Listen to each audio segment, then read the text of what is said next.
I'm Coach Miller and welcome to All Marine Fighter. Today I want to talk about not allowing the crowd to control the fight.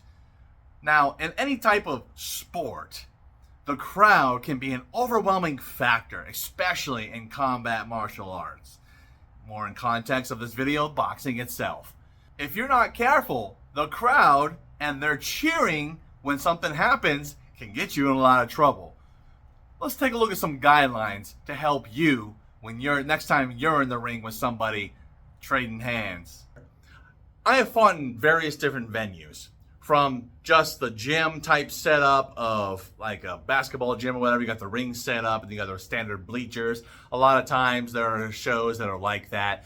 I fought in smaller ballrooms where the building's not that terribly big, but you'll have a lot more people. I have fought in very nice hotels with massive ballrooms, a lot more people in that. And of course, I have fought in very large convention centers, which can fit a whole lot more people. And really, what's the key factor?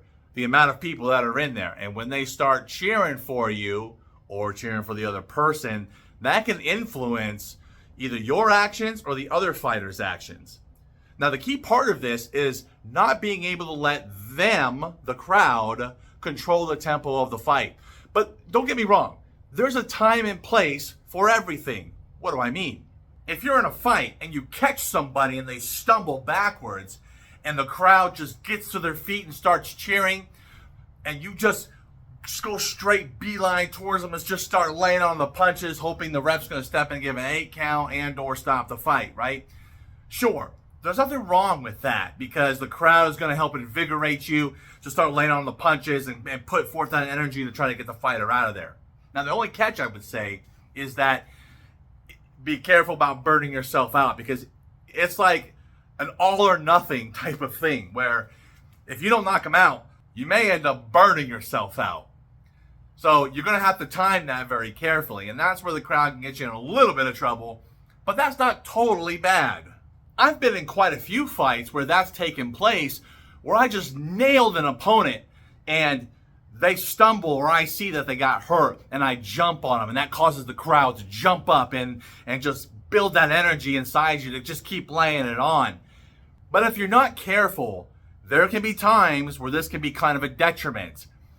Let's just say, for instance, the opponent caught me with a good shot. Now, if he stunned you, you can check out my video about what to do when you get stunned and how to fight out of it. But let's just say he didn't stun you, but he just caught you with a good shot and the crowd just, cheers about that. Maybe the crowd was a little more partial to him. Maybe you're going into enemy territory, sort of say, fighting him on his home turf. I've had plenty of those too. When the crowd cheers for him, it may put inside you this motion of like, you know what? I need to do something back relatively quickly so I can persuade the refs, because if the crowd saw that, the refs saw it too, and maybe now I'm losing this round, and it may cause you to overreact and do something stupid and get caught. And actually, the reverse can be true if the crowd cheers for you and get him with a good shot, but like I said, he's not hurt, but you guys are still trading hands back and forth, and it can cause you, because you hear the crowd, to overcommit, and then you have the potential, or a higher potential, to then get caught, and then bad things happen from there. See the video about getting stunned if that happens. But still, we have to be very careful how we react when we hear the crowd. You have to zero in your focus in on your opponent. Now, I'm not saying that it's wrong to, as I said before, you hurt your opponent and you're just ripping the shots trying to get the 8 count and the crowd is motivating you. But just remember the other side of that coin is that if you don't get him out of there, you may have well just burn yourself out and he could come back and win the fight. The key thing is to stay composed. Stay composed, stay locked in to your opponent. Zero in on him and be able to react to him, not so much the crowd. Now, this is going to take a little bit of time and experience and of course, if you're jumping up venues and different types of venues and you're not used to it, if you go to, you could fight some small club show fight and it could be just your hometown crowd that could get you riled up and make an error. But it becomes even more of a temptation the larger the crowd gets. So the key aspect is staying focused. keep focused on your opponent, because your opponent is the one you have to deal with. And don't so much worry about the refs.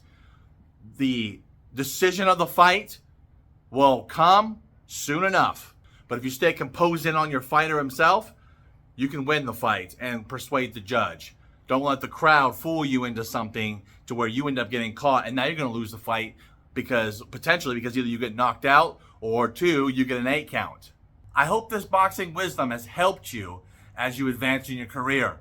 Until next time, stay motivated.